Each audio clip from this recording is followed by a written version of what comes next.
జగిత్యాల జిల్లా కోరుట్ల నియోజకవర్గం మెట్పల్లి మండలం సంస్థాన్ బండ లింగాపూర్ మరియు వెల్లుల్ల గ్రామంని నూతన మండలంగా సంస్థాన్ బండ లింగాపూర్ గ్రామాన్ని ప్రకటించిన తర్వాత మొట్టమొదటిసారిగా గ్రామానికి వచ్చిన ఎమ్మెల్సీ కల్వకుంట్ల కవితకు మహిళలు భారీ ఎత్తున మంగళహారతులు బతుకమ్మలతో అపూర్వ స్వాగతం పలికారు. సంస్థాన్ గడిలో ఏర్పాటు చేసిన సభలో కల్వకుంట్ల కవిత మాట్లాడుతూ తెలంగాణ రాష్ట్రాన్ని అభివృద్ధి పథంలో నడుపుతున్న బీఆర్ఎస్ సర్కార్ మీ అమూల్యమైన ఓటు వేసి అత్యంత భారీ మెజారిటీతో కోరుట్ల నియోజకవర్గ అభ్యర్థి కల్వకుంట్ల సంజయ్ ను గెలిపించాలని కోరారు.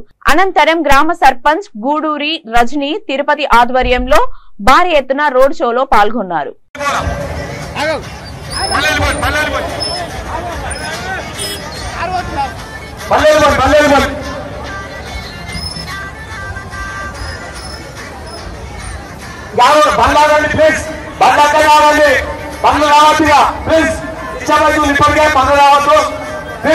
అందరూ గమనించుకోవాలి.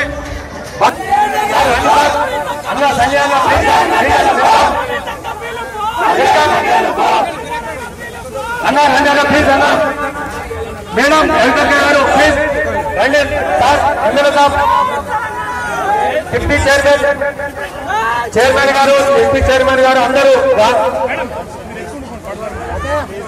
రావాలా ప్లీజ్. ఇగో ఇక్కడ మా సంజయ్ అన్న గెలిస్తే అప్పుడే రైతు బంధు పెరుగుతుంది. ఇక్కడ మా సంజయ్ అన్న గెలిస్తే అప్పుడే పెన్షన్ 2000 పోయి 5000 అవుతుంది. ఇక్కడ మా సంజయ్ అన్న గెలిస్తే 24 గంటలు ఉచిత కరెంటుకు రైతులకు అట్లే ఉంటది. ఇక మా సంజయ్ అన్న గెలిస్తే సిలిండర్ 400 రూపాయలకు వస్తుంది. ఇక ఆగమాగమై ఇంకేదన్నా ఆలోచన చేసి వేరే వాళ్ళ గురించి ఆలోచన చేస్తే వాళ్ళు మాట మీద నిలబట్టోళ్ళు కాదు, మాట కరున్నోళ్ళు కాదు, మాట మర్యాద ఉన్నోళ్ళు కాదు.